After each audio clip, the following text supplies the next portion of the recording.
I'm here at Harley Davidson in Baltimore doing some test rides. We got a whole fleet of bikes, and the first bike I'm getting on is the Pan America. Oh my god! Note to self, the Pan America will power wheelie like a bat out of hell in first gear. Perfect.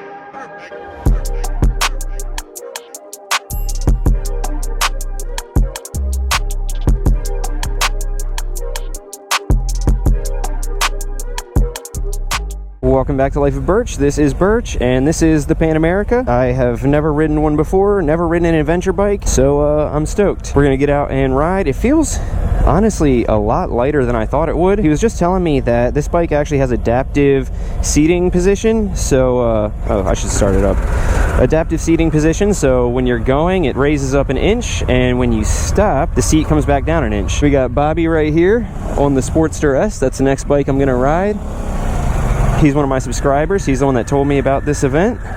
All right, start going. I didn't feel the seat come up, but they said that I probably wouldn't. Visor down so you guys can hear me.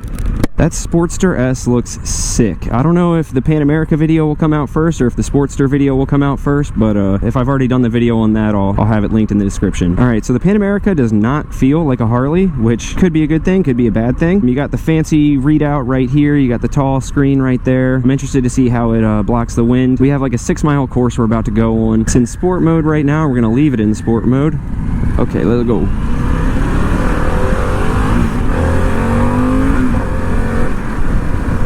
Ooh, this thing is comfy, dude. This thing is comfy. It's quick, but it's smooth.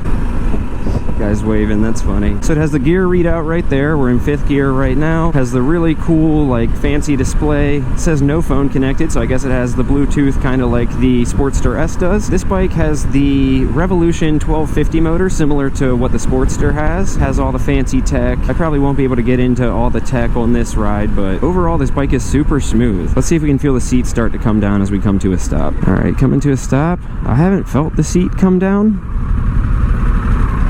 Oh, I just felt it come down. That's interesting. So the seat just automatically goes up and down an inch. He said that not only does it go up and down an inch when you stop and go, but that it also has different adjustable ride heights. And he said that this is set at the lowest setting right now. I'm 5'10", 5'11" on a good day, and I'll say that the riding position is pretty good. I'll say that my legs are a lot more bent than I thought they were gonna be. But yeah, this bike is super smooth from what I'm feeling so far. I'm used to my Rebel where it's like really jittery and twitchy and like low speeds and low RPMs, and this doesn't have that. Super comfy. Let's pass Bobby and get a look at the Sportster. Looking good. Thing is sick. I'll say that the exhaust sounds a little bit weird. Obviously it's not going to be loud and sound awesome right off the bat, but it sounds like kind of clunky. I don't know how to describe it. It's weird. Obviously not the typical Harley sound, but it's a freaking Pan America. What do you expect? I'll say that the shifter peg feels like it's really close in towards the bike, and my foot has missed it a couple times. Like I feel like it should stick out further. Takes the turns real nice. Hear that engine roar. This thing handles incredibly, and I don't know the specs on it as far as weight, but it feels super light and nimble. Brakes are good. Once again, I went to shift, and the shift peg was a little bit close in towards the bike, and that was a little annoying, but let's get on it. Okay, the exhaust sounds... Okay, yeah, the exhaust sounds really good when you get on it. I can't even lie. I want to see Bobby pass me on the Sportster S. Oh, that looks... Dude, that looks so good. And it's so sick how his helmet matches the bike, too. And once again, shout out to him for even telling me about this ride going on, because the fact that I'm riding a Pan America and a Sportster S today is sick. Alright, suspension's good, going over those bumps. Bobby just grabbed his back, so I don't know if that's a bad sign for the Sportster S, but this suspension is super comfy. I will say it's pretty interesting. I can feel heat coming off around my ankles right now. I wasn't expecting it to give off as much heat as it does, but it's also pretty cool today, so that might kind of exaggerate things a little bit. Super smooth downshifts. Also, I feel like coming off the Rebel onto this... Oh yeah, I guess I should preface this. If you're just finding the video because of this bike, I have a Rebel 1100 as my main bike, and the engine braking on this is a lot more subtle than on the Rebel. The Rebel really has a lot of engine braking, and this doesn't, which I think I like. I think that's part of the reason why it's not as jittery. Like a little pussy, I don't know. Really? How do you like it so far? Cool, I think I Yeah. It's weird because it looks like your hands are like far down, but then you have forward controls. It's like you're folded in a V or something. I don't think I realized that this was belt drive. Yeah. Huh, interesting. Oh yeah, it's peppy. When you get higher in the RPMs, this thing rips.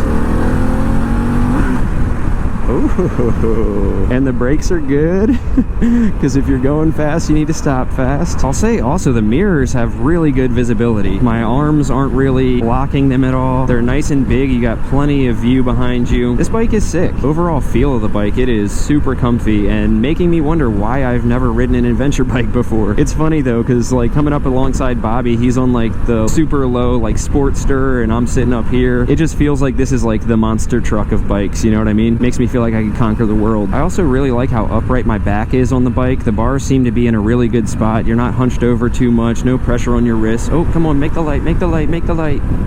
Yes, okay, good. But I'd say so far, like, the biggest downside to this bike is the heat coming off of it. I did not expect it. Like, mainly on my left ankle, I can really feel the heat coming off the engine. Like, where my jeans are up and my sock is the only thing exposed, I can, like, really feel the heat coming through. Was not expecting that. I would expect it more out of, like a traditional, like, air-cooled Harley, but from this, I'm surprised. I don't know if this has self-canceling turn signals, come to think of it. I have the turn signal on. I've heard lots of, like, Harley people complain with the Rebel 1100, like, I can't believe that it doesn't have self-canceling turn signals, so maybe we'll test that out. It really is crunchy downshifting. Like, you don't feel anything in the bike itself as you downshift, but like in the pedal itself you feel it. Oh, it's hard to find neutral.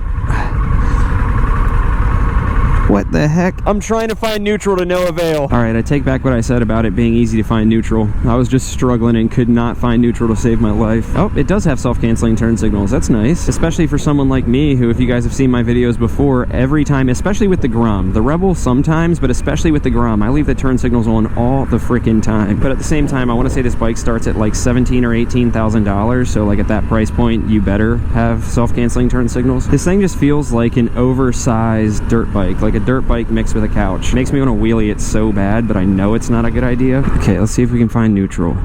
Okay, so as I'm rolling, neutral's easy to find, but it feels like when I'm at a stop, neutral's hard to find. Ooh, I felt the seat go down. You got like a spark plug flashing there, or maybe that's suspension? No, that looks like a shock. Maybe it's suspension. I don't know what that means. It doesn't seem good, though, to have a light flashing on a test ride.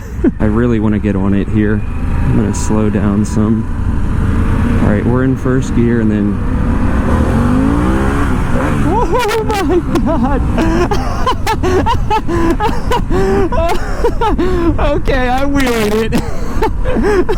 I wheelied it and then found neutral.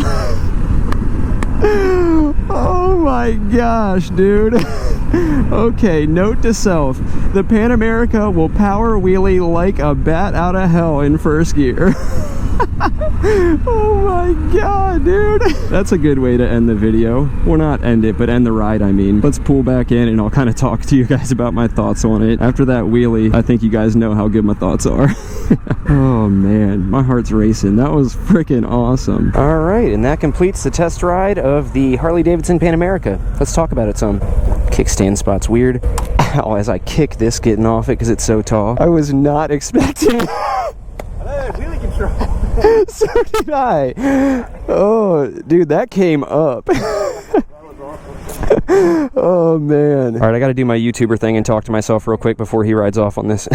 All right, so before he rides off, let's go over our thoughts on the Pan America. First of all, I didn't notice how cool the headlight looks from the front. Overall, I love it. It's super comfortable. It feels a lot lighter than I expected it to for a bike that size. The adaptive ride height is super cool. At the beginning, when he said that the ride height, or I'm sorry, seat height changes, I thought the seat itself was moving. It's actually the suspension that's moving. So maybe that's what I saw, like the flashing light for the suspension. It meant that it was in the process of moving. I don't know. Either way, for a Harley, regardless whether it's a Harley or not, this bike is just badass. The motor is super smooth. Neutral's a little bit hard to find at a stop, but if you're rolling slightly, neutral's pretty easy to find. It's super comfortable. Like I said, I'd probably raise the seat a little bit if that's what he was saying you could do. He might have been talking about ride height itself, but if you could raise the seat, I would do that because my legs were a little bit more bent than I expected them to be. I was not expecting it to power wheelie in first gear. I really brought the front end up a lot higher than I thought I was going to, so that's pretty badass. Just looking at it now, I just noticed that the spokes actually attach on the outside, so that's pretty interesting. You don't have to take the tire off to adjust the spokes or replace them, whatever. I'm sure that's nice in emergency situations. Overall, the bike is super smooth, super comfortable, super fun, and I'm stoked to ride the Sportster S in a second that has the same motor. So thanks so much for watching, guys. Hopefully this helped give you some insight on the new Pan America. I had an absolute blast on it. Make sure to like, comment, subscribe, check out the Patreon, all that kind of good stuff. Be a subscriber like Bobby and come hang out with me. Anyway, love you guys. Peace.